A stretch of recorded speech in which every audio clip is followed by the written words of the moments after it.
गांव में दशहरे के दिन गांव वाले गांव के मैदान में रावण को जला रहे थे। उसी गांव एक बड़े ही खूंखार दानव ने अपना आतंक फैला रखा था। वो रात में जब चाहे गांव में घुस जाता था और इंसानों को अपना शिकार बना लेता था। उसकी इस खौफनाक हरकत से गांव का हर इंसान बहुत डरता था। इसलिए उसके आतंक से छुटकारा पाने के लिए सारे गांव वाले इकट्ठे हुए। काफी देर तक बातचीत करने के बाद भी गांव वालों के पास कोई समाधान नहीं निकलता।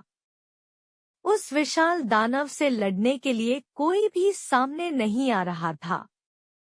दानव के सिर्फ नाम से ही गांव वालों के बीच दहशत फैल जाती थी, इसलिए उससे टकराने की हिम्मत कोई भी जुटा नहीं पा रहा था। बिना किसी समाधान के ही सारे गांव वाले अपने अपने घर निकल जाते हैं। रोज की तरह खूंखार दानव गांव में आता है। उसकी आहट सुनते ही सब अपने अपने घरों के दरवाजे बंद करके छुप जाते हैं। दानव ताज़ा मांस की तलाश में गांव के चक्कर लगाने लगता है। तभी उसको इंसानी मांस की सुगंध आई। इंसान की सुगंध सूंघते सूंघते दानव जंगल की ओर निकल जाता है। वहां जाकर वो देखता एक आदमी पेड़ के नीचे सो रहा है। उसे देख दानव बहुत खुश होता है। इतने में वो आदमी उठ जाता है और अपने सामने इतने विशाल दानव को देखकर घबरा जाता है और अपनी जान की भीख मांगने लगता है। जब उसे समझ आ जाता है कि दानव उसे छोड़ेगा नहीं, तो वो उससे बचने के उपाय के बारे में सोचने लगता है। थोड़ी देर बाद उसे अपने दादी के सिखाए गए मंत्रों की याद आती है, जिससे वो किसी की भी आंखों में जलन उत्पन्न कर सकता था। तभी उसने मंत्रों को इस्तेमाल करने की सोची। हो जाए इस दानव की नसों में हलचल, और हलचल से उत्पन्न हो इसकी आंखों में जलन। आदमी के मंत्र पढ़ते ही दानव की आंखों में जलन होने लगती है और वो जोर जोर से चिल्लाने लगता है।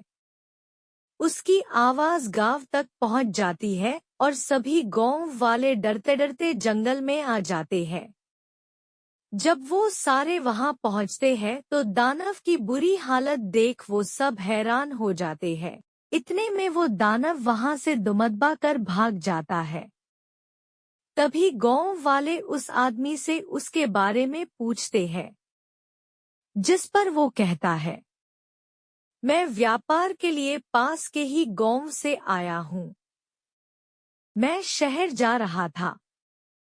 रात बहुत हो गई थी तो मैंने सोचा कि मैं यहाँ थोड़ा आराम कर लूं, लेकिन ये खूंखार दानव यहाँ आ गया। ये सुनाने के बाद गांव वालों ने उसे दानव को अकेले ही धूल चटाने का राज पूछा, जिस पर उसने बोला, आदमी बताता है, मेरी दादी एक तांत्रिक है। उन्होंने मुझे अपनी सुरक्षा करने के लिए छोटे मोटे मंत्र सिखाए हुए हैं। उसकी की बदौलत आज मैं जिंदा हूँ। ये सब सुन गांव वालों ने उस आदमी से उनकी मदद करने की, जिस पर उस आदमी ने उन सब की मदद के लिए अपनी दादी को बुलाने का वादा किया।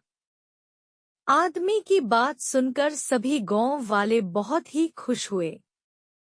अगले ही दिन वो आदमी अपनी दादी को गांव में ले आता है।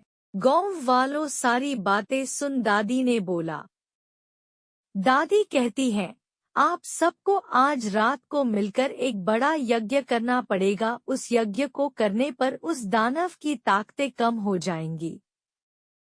उसके बाद मैं सब संभाल लूंगी।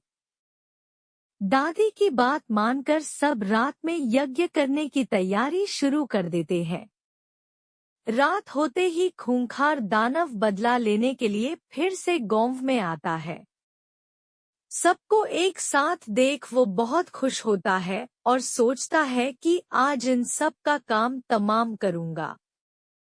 दानव को देखकर सभी डर जाते हैं, लेकिन वो अपनी पूजा बंद नहीं करते और यज्ञ करते रहे हैं।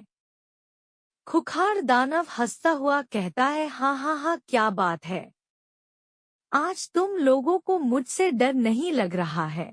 है कोई नहीं, जब मैं एक एक करके तुम लोगों को खाना शुरू करूंगा तब तुम लोगों को पता चलेगा।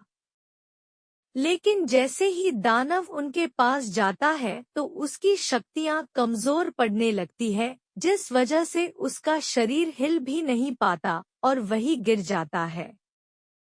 इतने में दादी वहां आकर दानव को वहां से चले जाने के लिए बोलती है, लेकिन दानव गांव छोड़ने के लिए साफ मना कर देता है और सांप से बदला लेने की भी धमकी देता है, जिस पर दादी उसे बोलती है, मुझे पता है तेरी जान तेरी नाभि में है, अगर मैं वहां वार करूं तो तू अभी का अभी भगवान को प्यारा हो जाएगा।